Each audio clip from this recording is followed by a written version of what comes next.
온 땅이여 여호와께 즐거운 찬송을 부를지어다. 언제나 우리들의 힘이 되시는 여호와 하나님을 찬양하며 이 시간 영과 진리로 하나님께 나아가겠습니다. 한 주간의 각자의 삶을 돌아보며 하나님께 겸손히 무릎을 꿇고 회개의 기도를 드리며 2020년 11월 29일 주일학교 중고등부 예배를 시작하겠습니다.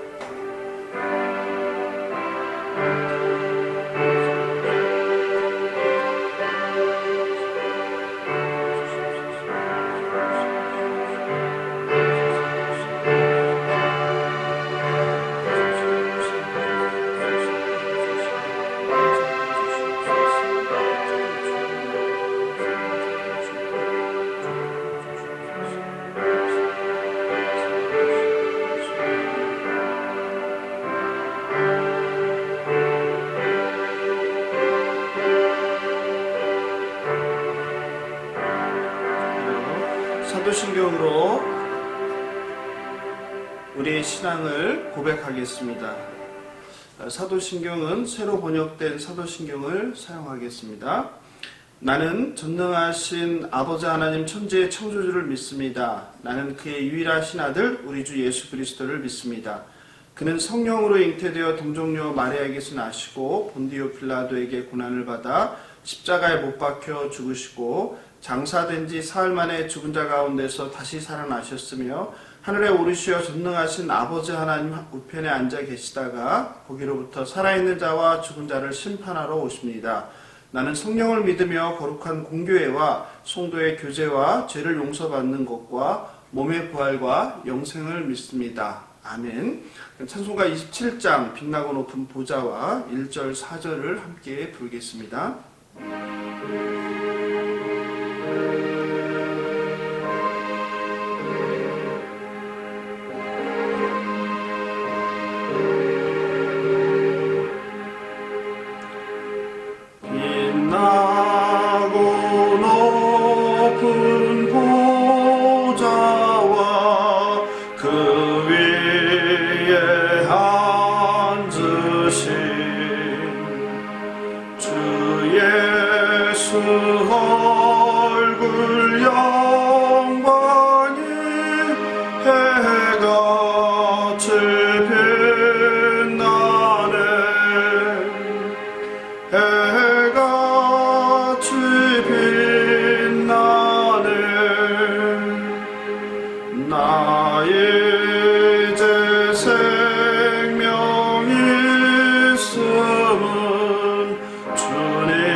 사망 권세의 이기니 큰 기쁨 넘치네 큰 기쁨 넘치네 아멘. 이 시간 오늘 예배와 하나님께서 우리에게 주실 말씀을 위해서 기도하겠습니다. 창조주 하나님 아버지, 한 주간도 전염병이 창궐하는 세상 가운데에서 또 유혹 많은 세상 가운데에서 저희들의 몸과 마음을 지켜주셔서 주일 아침 이렇게 예배의 자리에 나와 하나님께 기도하고 찬송과 또 말씀을 듣게 하시니 감사합니다. 코로나 3차 팬데믹으로 우리의 일상이 위협받고 있습니다. 이로 인해 많은 사람들이 육신의 질병으로 또 경제적 고통으로 신음하고 있습니다. 하나님의 자비와 긍휼을 간구하오니 속히 백신과 치료제를 허락하여 주옵소서. 하나님 아버지, 특별히 이번 주간에는 수능 시험일이 있습니다. 사람을 단 한 번의 시험으로 판단하는 가혹한 현실 앞에서 12년이 넘는 긴 세월을 땀과 눈물을 흘리며 준비한 수험생들에게 건강과 지혜를 주어서 자신이 준비한 실력을 마음껏 발휘할 수 있도록 도와주시옵소서. 오늘은 빌립보서 4장 10절 13절로 나는 자족하기를 배웠노라 라는 제목으로 말씀을 증거합니다. 성경 말씀의 원래 의미를 올바로 이해하여 하나님 말씀을 우리의 소원 성취와 성공을 위한 도구로 사용하지 않게 하옵소서. 오늘도 예배 가운데 함께 하실 하나님의 임재를 간절히 사모합니다. 상한 심령, 가난한 마음으로 하나님께 예배하는 주일학교 청소년들 또 선생님들 될 수 있도록 함께하여 주시옵소서. 생명 되신 예수님의 이름으로 감사하며 기도합니다. 아멘. 네, 오늘 하나님께서 우리에게 주실 말씀을 함께 보도록 하겠습니다. 빌립보서 4장 10절에서 13절입니다. 제가 봉독하고 마지막 절은 합독하도록 하겠습니다.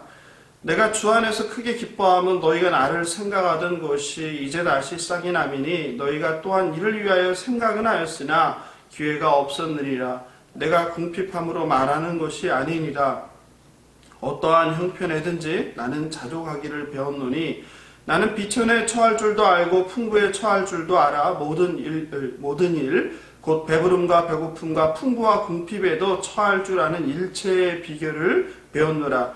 내게 능력 주시는 자 안에서 내가 모든 것을 할 수 있느니라. 아멘. 나는 자족하기를 배웠노라 라는 제목으로 하나님께서 주신 말씀을 함께 나누도록 하겠습니다. 이번 주 목요일인 12월 3일은 대학 입학 수학 능력 시험일입니다. 전국에서 49만 명의 수험생들이 인생에서 가장 중요할 수 있는 시험을 보게 됩니다. 우리 마당기도에서는 김동혁, 김현서, 김서아, 천혜진, 예정현, 그리고 강민서, 강재원 학생과 또 혹시 제가 이름을 알지 못하는 수험생들이 이번에 수험을 보게 될 것이라고 생각합니다. 모든 수험생 여러분 고생 많으셨습니다. 특별히 올해는 코로나 팬데믹으로 학교나 학원 공부도 제대로 하지 못하였고 또 공부를 하더라도 마스크를 쓰며 안 그래도 힘든데 바이러스로 인해서 심리적 위축 등의 마음고생까지 많았는데 하나님께서 여러분을 위로하시고 또 새 힘을 주시길 간구합니다. 이제 4일 남았는데 마지막까지 하나님께서 건강 허락하여 주셔서 지금까지 초중고 12년 이상 준비한 실력을 유감없이 발휘할 수 있도록 함께 응원하고 기도합니다. 수능을 앞두고 어떤 본문을 전할까 고심하다가 한국교회에서 어려움에 처했거나 큰 시험을 앞둔 사람들에게 격려하고 용기를 주기 위해서 많이 사용하는 빌립보서 4장 13절 말씀을 생각하였습니다. 보통은 내가 모든 것을 할 수 있느니라 라는 제목으로 말씀을 증거하는데 저는 나는 자족하기를 배웠노라 라는 제목으로 말씀을 전하고자 합니다. 먼저 빌립보와 빌립보 교회에 대해서 살펴보고자 합니다. 빌립보서는 바울이 빌립보 지역에 사는 성도들, 감독 그리고 집사들에게 보낸 편지입니다. 사도 바울은 옥에 갇혀 있을 때 그에게 많은 도움을 준 빌립보 교회의 사랑과 후원에 감사를 표하기 위해서 편지를 썼습니다. 그래서 이 편지를 기쁨의 편지라고도 우리는 부릅니다. 1장 13절에 나의 매임이라는 표현을 보면 바울이 감옥에 갇힌 상태에서 썼을 것으로 추정하기에 에베소서, 골로새서, 빌레몬서와 함께 빌립보서는 옥중서신이라고 불립니다. 빌립보라는 지역은 BC 358년경에 마케도니아의 알렉산더 대왕의 아버지 필립 2세가 건설하였습니다. 도시 이름도 바로 필립 2세의 이름을 따라 짓게 되었습니다. 빌립보는 에게해에서 약 12km 떨어져 있어서 해상으로의 왕래와 교역이 활발하였고 육로 교통도 요지였습니다. BC 168년경에는 로마가 페르시아를 정복하게 되자 로마 제국의 식민지가 되었는데 이 지역은 아주 옥토가 비옥하였고 토지가 비옥하였고 금광이 있었기에 경제적으로 부유했고 또 은퇴한 로마 군인들이 이주해 오면서 로마 시민이라는 것을 자랑했고 또 실제로 로마인들처럼 옷을 입기도 하였습니다. 그래서 이 빌립보는 제2의 로마라고 불리기도 하였습니다. 당시에 빌립보 시민들은 헬라의 역사를 배경으로 로마 시민권의 특권을 가지고 긍지와 자부심이 매우 컸습니다. 대부분이 로마에 은퇴한 군인들이었고 유대인들이 거의 없었기에 바울은 이 빌립보서를 쓸 때 그 내용을 보면 구약 성경을 인용하지 않았습니다. 그리고 우리의 시민권은 하늘에 있다와 같은 정치적 그리고 군사적 시민적인 용어를 많이 사용하였습니다. 사도행전 16장을 보면 바울이 2차 전도 여행으로 아시아로 가려고 할 때에 꿈에 마게도냐 사람이 나타나 마게도냐로 건너와서 우리를 도우라라는 환상을 본 내용이 나옵니다. 그래서 실제로 바울은 이 빌립보에 가서 복음을 전하게 됩니다. 그때 두아디라에 있는 자색옷감 장사인 루디아가 바울의 이 복음에 응답을 하게 되었고 그리스도를 믿고 세례를 받게 되었습니다. 그러므로 이 빌립보 교회는 바울이 2차 전도 여행 중에 설립한 유럽 최초의 교회입니다. 그리고 루디아는 유럽 최초의 그리스도인이 되었습니다. 오늘 함께 읽은 빌립보서 4장 13절은 사실은 전 세계인들이 아니면 기독교인뿐만 아니라 일반 세상 사람들도 좋아하는 그런 본문입니다. 내게 능력 주시는 자 안에서 내가 모든 것을 할 수 있느니라. 어떻습니까? 이 말씀은 그 자체로 긍정적이고 이 말을 하는 사람이나 듣는 사람이나 힘과 그리고 격려를 받는 그런 기분 좋은 말입니다. 특별히 고난에 처해 낙담하고 절망한 사람을 위로하는 권면의 말이고 두렵고 떨리는 상황에 있을 때 용기를 북돋고 다시 일어나게 하는 능력 있는 하나님의 말씀입니다. 특히 이 말씀은 2010년 전후로 미국의 한 스포츠 스타의 영상이 SNS를 통해 확산되면서 많이 알려지게 되었는데 아마 여러분도 한 번쯤 그 영상을 보지 않았을까 싶습니다. 바로 그 주인공은 올림픽 수영 금메달 리스트인 미국의 로라 윌킨슨입니다. 동영상의 내용은 다음과 같습니다. 미국의 라이벌이었던 중국이 다이빙 전 종목을 석권하는 상황에서 유일하게 10m 다이빙에서 미국 선수가 우승을 했으니 그녀에게 쏠린 관심은 아주 대단했습니다. 하지만 불행하게도 올림픽을 얼마 남기지 않았던 3월 연습 중에 다리 골절상을 당하면서 그녀에게 시련이 시작되었습니다. 미국 팀의 코치와 주치의는 그녀에게 올림픽 출전 불가 판정을 내렸습니다. 대회도 얼마 남지 않은 상황에서 큰 부상은 3년간의 올림픽 전 과정을 수포로 날릴 상황이었습니다. 그런데 놀랍게도 그녀는 출전조차 불가능하다는 심한 부상에도 불구하고 출전했습니다. 부상 탓인지 예선에서 메달권 밖에 저조한 성적으로 선두와 큰 점수차로 어려움을 겪고 있었습니다. 그런데 남은 경기에서 뛰어난 실력을 보이며 선두와의 점수차를 좁혀나갔고 결국 10m 다이빙에서 극적인 역전 우승을 하게 되었습니다. 로라 윌킨슨이 다이빙 때에 서 있을 때 전 세계가 긴장하며 지켜보는 그 순간에 카메라가 그녀의 입술을 움직이며 무언가를 암송하는 모습을 반복적으로 클로즈업 하였습니다. 사람들은 그녀의 입술을 보며 궁금해했습니다. 경기 후 그녀가 다이빙대 위에서 점프하기 전에 암송한 것은 오늘 바로 본문 빌립보서 4장 13절이었다는 것이 알려졌습니다. 내게 능력 주시는 자 안에서 내가 모든 것을 할 수 있느니라. 실제로 경기가 끝난 후 부상 가운데 그녀가 금메달을 딴 비결을 묻는 인터뷰에서도 그녀는 주님이 주시는 능력으로 할 수 있었다라며 빌립보서 말씀을 인용하기도 하였습니다. 이런 그녀의 경기 모습과 인터뷰하는 장면 등이 멋진 이야기로 편집되어 동영상으로 전 세계로 퍼져나갔습니다. 교회마다 로라 윌킨슨의 동영상을 주일날 상영했고 목사들은 설교 시에 인용했습니다. 로라 윌킨슨의 감동적인 올림픽 금메달 이야기에 얼마나 성도들이 큰 은혜를 받았고 감동했을지는 두말하면 잔소리입니다.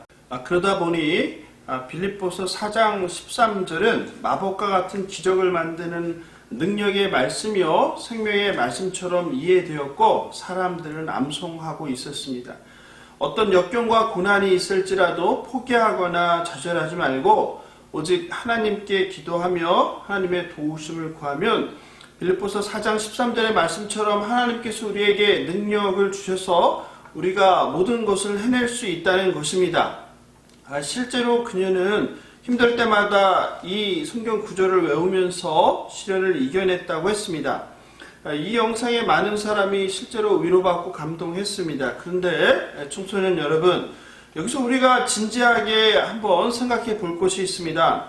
오늘 본문이 바울이 과연 빌립보의 성도들에게 우리가 그 영상에서 이야기하는 그 똑같은 의미로 전한 메시지인가입니다.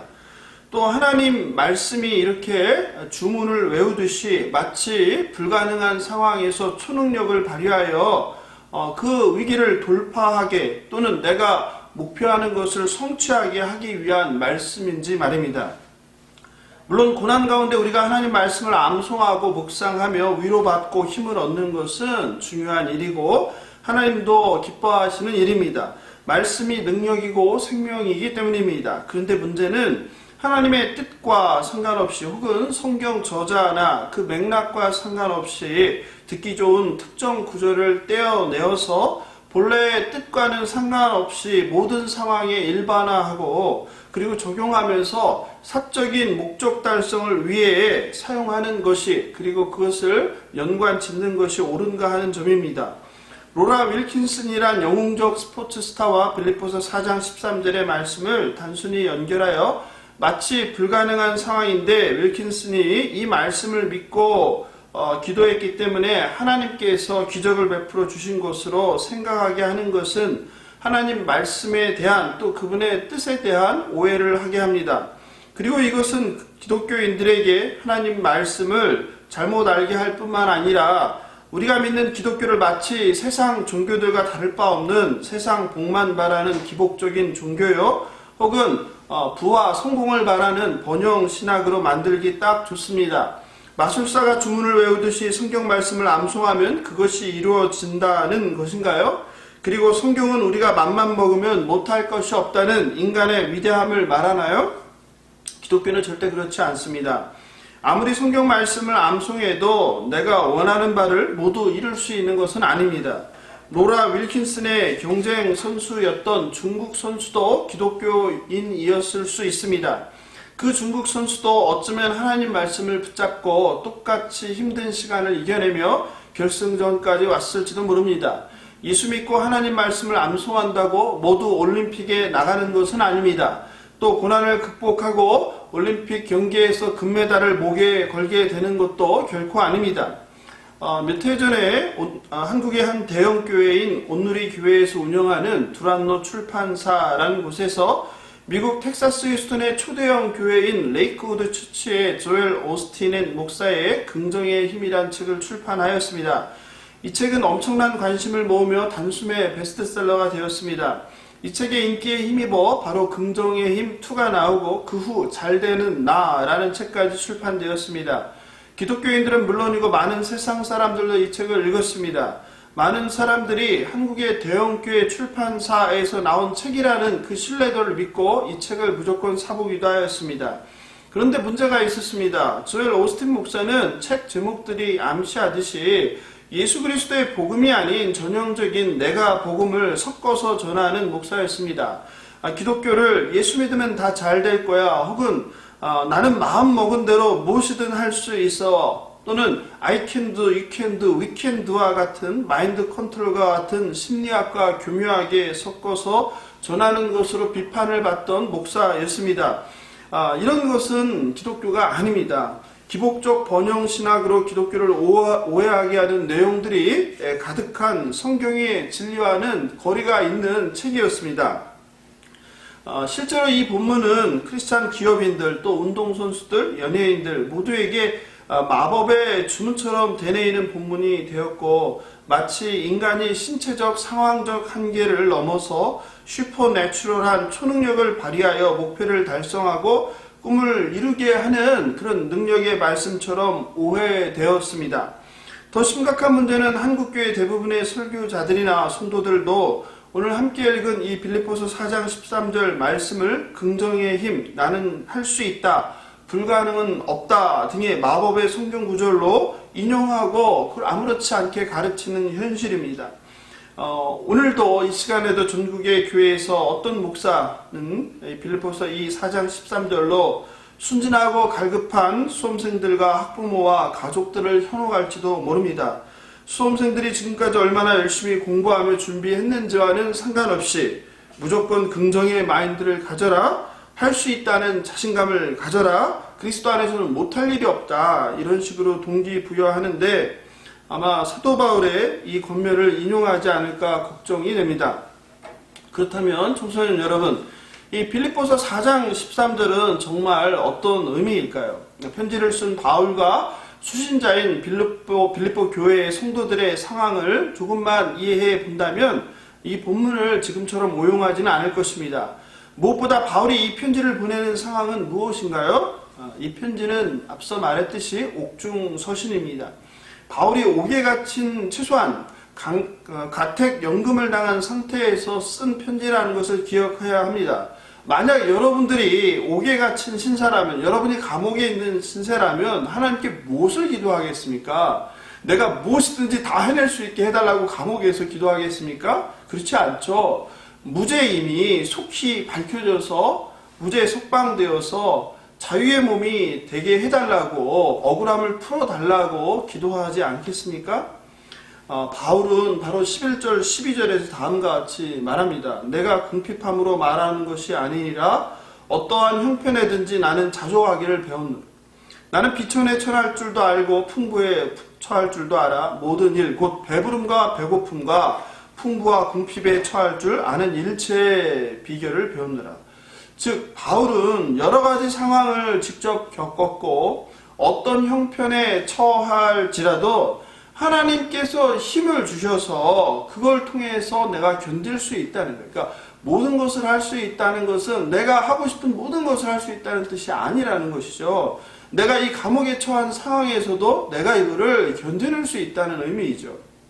모든 상황, 즉 배부른 상황, 굶주린 상황, 풍족한 상황, 궁핍한 상황을 직접 바울은 반복적으로 겪으면서 자신이 그리스도 안에 있는 이 자족이라는 비밀을 깨닫고 익히게 되었다고 말하고 있습니다. 그러므로 13절에서 모든 일, 헬라어로 판타라고 하는데요. 이 모든 일을 할 수 있다는 것의 이 모든 일은 바로 본문 12절에 나오는 내용입니다. 12절에서 모든 일이라고 언급되어 있죠? 예, 그 파신이라고 하는데 같은 의미입니다. 그것은 어떤 것입니까? 모든 일, 그 뒤에 바로 나오죠. 곧이라고 나오죠. 즉 모든 일 무엇이냐? 배부름과 배고픔과 풍부와 궁핍에 처할 줄 아는 일체를 의미합니다. 그러니까 우리가 그리스도 안에서 모든 일을 할 수 있다는 것은 내가 하고 싶은 거, 내 목표, 내 인생의 비전을 이룬다는 뜻이 아니에요. 어떤 의미입니까? 바로 이 12절에 나오는 배부름과 배고픔과 풍부와 궁핍에 처할 줄 아는 일체를 의미하는 것입니다. 즉 바울이 13절의 의미는 우리가 보통 오해하는 불가능한 모든 상황 가운데 하나님이 주시는 능력으로 그것을 이겨내고 내가 성취하는 것을 뜻하는 것이 아니라 그리스도 안에서 그리스도께서 우리에게 주시는 그 힘으로 어떤 상황이나 어떤 환경에서도 즉 좋은 환경이든 나쁜 환경이든 내가 견디면서 자족할 수 있다는 것을 의미합니다. 이런 상황이나 문맥 속에서의 바울이 의미했던 뜻을 무시하고 그냥 13절 한 절만 떼어내어 마치 예수 그리스도께서 능력을 주시면 그리스도인들이 못할 일이 없다라고 해석하고 말씀을 붙들고 간절히 매달리고 기도하면 하나님께서 우리의 바람이나 목표를 반드시 성취하게 해준다와 같은 이렇게 해석하는 것은 잘못이고 성경의 원뜻을 왜곡하는 것입니다. 그러므로 그러한 해석을 경계해야 합니다. 실제로 바울은 인생의 다양한 사건을 경험했습니다. 고린도후서 11장 23절 27절을 보면 바울이 얼마나 힘든 고단한 인생을 살았는지 우리는 알 수 있습니다. 제가 읽어보겠습니다. 그들이 그리스도의 일꾼이냐 정신없는 말을 하거니와 나는 더욱 그러하도다. 내가 수고를 넘치도록 하고 옥에 갇히기도 더 많이 하고 매도 수없이 맞고 여러 번 죽을 뻔하였으니 유대인들에게 40에서 하나 감한 매를 5번 맞았으며 3번 태장으로 맞고 1번 돌로 맞고 3번 파선하고 일주야를 깊은 바다에서 지냈으며 여러 번 여행하면서 강의 위험과 강도의 위험과 동족의 위험과 이방인의 위험과 시내의 위험과 광야의 위험과 바다의 위험과 거짓 형제 중에 위험을 당하고 또 수고하며 애쓰고 여러 번 자지 못하고 줄이며 목마르고 여러 번 굶고 춥고 헐벗었노라. 어떻게 바울의 어떤 고단한 삶이 느껴지십니까? 바울은 예수를 믿기 전에는 나름 인정받는 자로서 예수를 따르는 자들을 박해하는 위치에 있었습니다.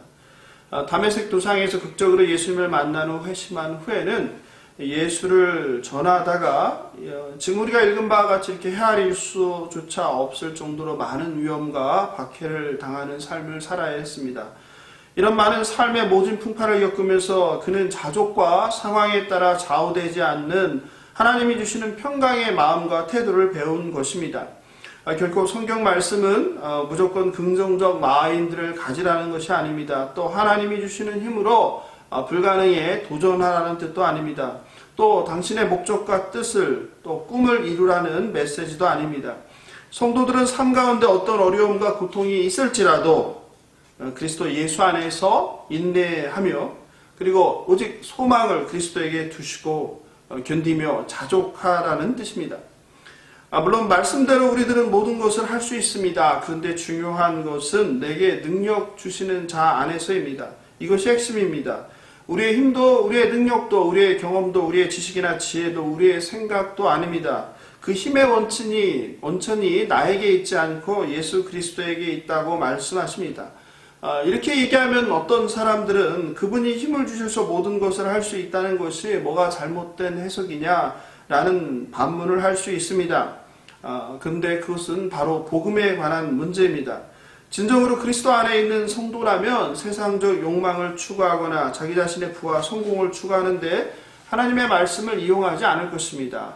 말씀의 뜻을 바로 알고 그리스도와 진정한 연합을 이룬 성도라면 그가 구하는 바와 내용은 아마도 다를 것입니다. 하나님을 진심으로 사랑하고 그리스도와 연합되어 있는 성도가 구하는 것은 하나님 나라와 하나님 나라의 확장일 것입니다.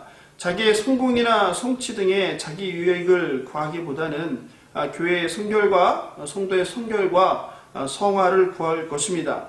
이 땅의 복이 아니라 이 땅의 성공이 아니라 어떻게 하면 하나님과 하나님의 임재를 경험하며 성화를 이루며 살아갈 것인가를 구할 것입니다.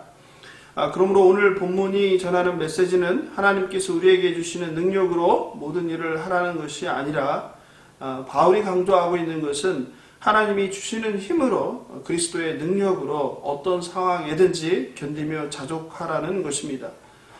지금까지 수험생들은 12년 이상을 인생의 목표와 꿈을 이루기 위해 열심히 공부했습니다. 많은 눈물을 흘렸고 많은 땀을 흘리며 또 많은 실패를 맛보며 여기까지 왔을 것입니다. 그런데 아마도 여러분 가운데 100% 준비했다고 생각하는 사람도 없을 것이고 만족하고 있는 사람도 없을 것입니다. 걱정도 되고 불안도 하고 또 여전히 많은 후회도 또 있을 것입니다. 또 이제 시험이 끝나고 나면 만족보다는 아쉬움은 더 커질 것이고 기대와 너무 다른 결과를 얻게 되면 큰 좌절과 아픔도 가질 수 있습니다. 그런 상황 가운데 오늘 하나님께서 저와 여러분에게 주시는 이 말씀이 힘이 되었으면 좋겠습니다. 잘 보면 잘 보는 대로 또 잘 보지 못하면 잘 보지 못하는 대로 어떤 상황에 처하든지 여러분의 감정과 삶이 지배되지 않길 바랍니다. 오늘 본문을 함께 읽겠습니다. 어떠한 형편에든지 나는 자족하기를 배웠노니 나는 비천에 처할 줄도 알고 풍부에 처할 줄도 알아 모든 일 곧 배부름과 배고픔과 풍부와 궁핍에도 처할 줄 아는 일체의 비결을 배웠노라. 내게 능력 주시는 자 안에서 내가 모든 것을 할 수 있느니라. 바울의 이 말씀이 빌립보 교회 성도들을 향한 이 권면의 말씀이 수능 시험을 보는 또 그 후에 여러분의 소중한 대학을 결정하는 과정에 또 그 후 다시 새로운 도전을 하게 되는 경우이든 어떠한 상황에서든 어떠한 경우에서든 올바로 역사하길 예수님의 이름으로 축복하며 기도합니다. 말씀을 마무리합니다. 청소년 여러분, 인생이라는 것이 다 우리의 계획대로 바람대로 되지 않습니다. 아무리 노력해도 안 되는 것도 있을 수밖에 없습니다. 때로 자신과 상관없는 불행과 고난을 겪게도 됩니다. 그래서 우리 인생이라는 것은 신비이고 미스테리라고 합니다. 그런데 오늘 사도 바울은 말씀하십니다. 어떠한 상황에 처하든 부하든 가난하든 쉽든 어렵든 자족하라고 말합니다. 그리고 모든 어려움과 고통과 시련을 그리스도가 주시는 그 힘으로 감당하고 자족하며 이겨내라고 말씀하십니다. 행복이라는 것은 멀리 있지 않습니다. 예수 그리스도 안에서 하나님께서 우리에게 주신 능력, 환경, 그리고 재물, 그리고 부모, 또 여러분, 이 모든 것에 감사하고 자족하길 바랍니다.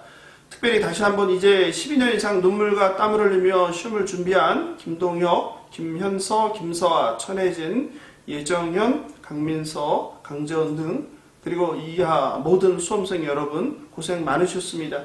성령 하나님께서 여러분과 함께 하시며 동행하시어 후회 없이 실력을 발휘할 수 있길 함께 응원하고 기도합니다. 어떤 결과 어떤 상황에 처하든지 오늘 우리에게 주신 이 말씀, 내게 능력 주시는 자 안에서 내가 모든 것을 할 수 있어서 자족하기를 배웠다는 이 사도 바울의 고백이 저와 여러분의 고백이 되길 바랍니다. 내가 갖지 못한 것을 원망하는 것이 아니라 내가 지금 가지고 있는 것을 감사하며 불평과 불만하기보다 자족하는 일체의 비결을 배웠다는 이 사도 바울의 고백이 우리의 삶 가운데 역사하길 함께 기도합니다. 기도하겠습니다. 하나님, 오늘도 저희들에게 생명의 말씀을 주셔서 감사합니다. 성경을 올바로 이해하고 사사로이 해석하지 않게 하옵소서. 우리가 믿고 고백하는 이 기독교가 번영신학도 또 세상의 여타 종교와 같은 우리의 복을 추구하는 그런 종교도 아님을 알게 하시니 감사합니다. 하나님의 말씀을 사사로운 나의 개인의 유익을 구하는 데에 잘못 이용하지 않게 하옵소서. 사도 바울의 고백처럼 우리가 어떠한 상황에 처하든지 그리스도께서 주시는 그 능력으로 그 상황을 감당해내고 견디고 자족하는 우리 주일학교 청소년들 될 수 있도록 축복하여 주시옵소서. 특별히 수능시험을 보는 수험생들을 위해서 기도합니다. 12년 이상을 시험을 준비하느라 참 고생 많았습니다. 마음의 평강을 허락하여 주시옵소서. 특별히 과도하고 획일적인 입시 경쟁으로 인해 심신이 지친 우리 아이들을 불쌍히 여겨주시고 그들의 몸과 마음과 영혼을 고쳐 주시옵소서. 하지만 안타깝게도 여러 가지 가정 형편과 개인의 사정으로 이 경쟁의 대열에 함께하지 못하는 마음 다친 청소년들도 있습니다. 그들에게 새로운 길을 열어주시고 새 힘과 능력 주셔서 그들이 주어진 상황을 잘 이겨낼 수 있도록 성령 하나님 도와주시옵소서. 아이들의 삶이 미래를 준비하는 기간이 될 뿐 아니라 각각의 시기에 경험해야 할 기쁨과 행복을 누리지 못하는 이 세상과 이 교육을 고쳐 주시옵소서. 또 앞으로 아이들이 정글과 같은 세상에 나가서 이제 살게 될 텐데 그런 세상 가운데에서도 늘 하나님을 바라보고 예수 그리스도를 손잡고 살아가는 믿음의 아이들로 인도하여 주시옵소서. 성령 하나님, 오늘도 이렇게 하나님께 예배 드릴 수 있도록 모든 환경을 허락해 주심을 감사합니다. 감사하며 예수님의 이름으로 기도합니다. 아멘. 이 시간 오늘 말씀 생각하면서 우리 청소년 여러분 또 수험생 여러분 많이 마음에 복잡한 생각들이 많을 텐데요. 찬송가 469장 내용의 그 깊은 데서 함께 부르시면서 하나님이 주시는 평강 주시길 함께 기도합니다.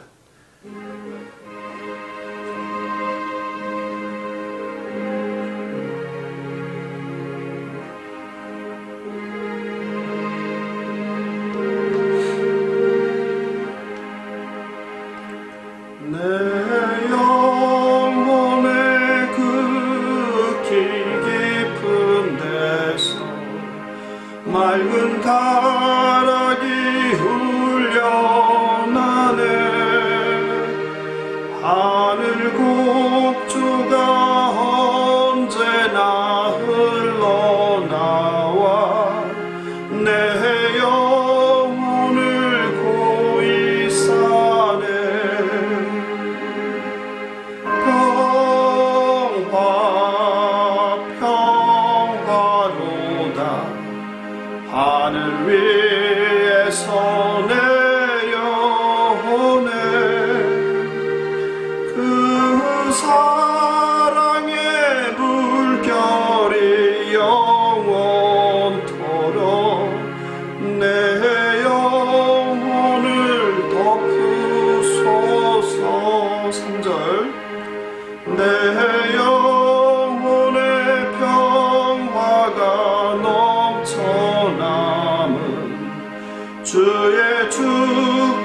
내 영혼이 편히 쉬네. 평화로다.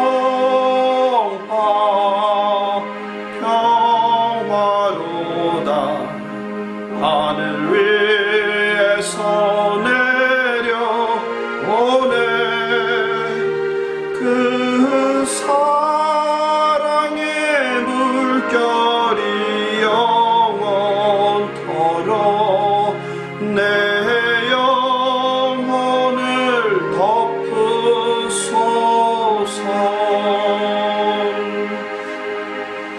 네, 교회 소식과 광고를 보겠습니다. 토요일 밤 10시 줌을 통해 함께 만나 교제합니다.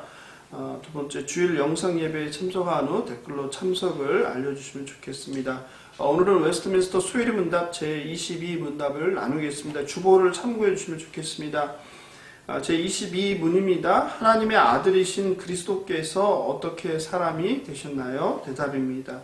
하나님의 아들 그리스도께서 사람이 되신 것은 참 몸과 이성적인 영혼을 취하셔서 성령의 권능으로 처녀 마리아의 복중에 잉태되어 나셨으나 죄는 없으셨습니다.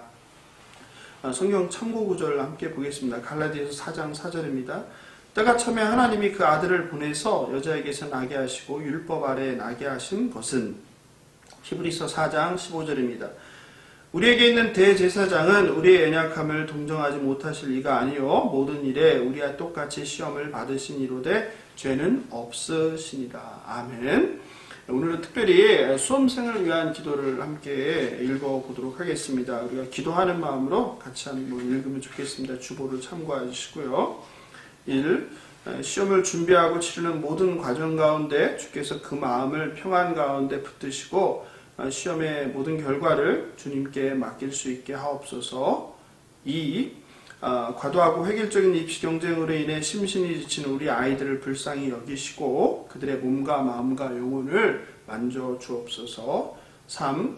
여러 가지 사정으로 이 경쟁의 대열에서 낙오함으로 인해 좌절에 빠진 아이들의 마음을 위로하시고 주님께서 열어주시는 또 다른 길을 볼 수 있는 눈과 새 힘을 주옵소서. 4. 아이들의 삶이 미래를 준비하는 기간이 될 뿐 아니라 각각의 시기에 경험해야 할 기쁨과 행복을 누릴 수 있게 하옵소서. 5. 우리 아이들이 살아갈 세상이 승자 독식의 냉엄한 정글의 법칙에서 벗어나 모든 직업이 함께 존중받고 임금 격차가 줄어들며 사회적 안정망이 확충된 따뜻하고 성숙된 사회로 변화되게 하옵소서. 6. 초중 고등학교 시절에 억압된 학교생활 가운데서 충분히 발휘되지 못했던 자녀의 은사와 소질들이 대학이라는 열린 공간 가운데 그리고 사회 속에서 마음껏 펼쳐지게 하옵소서. 7.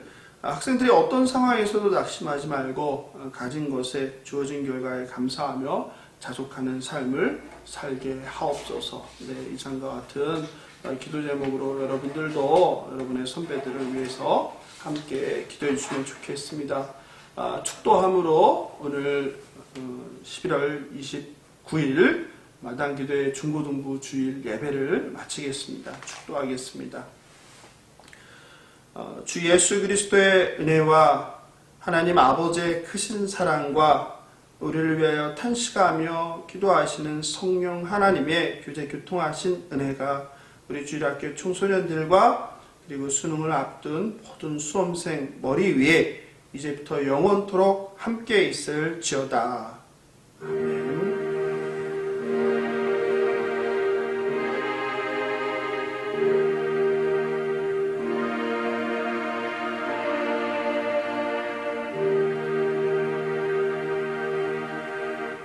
네, 오늘도 예배에 함께 해주신 모든 분에게 감사드립니다. 안녕히 계십시오.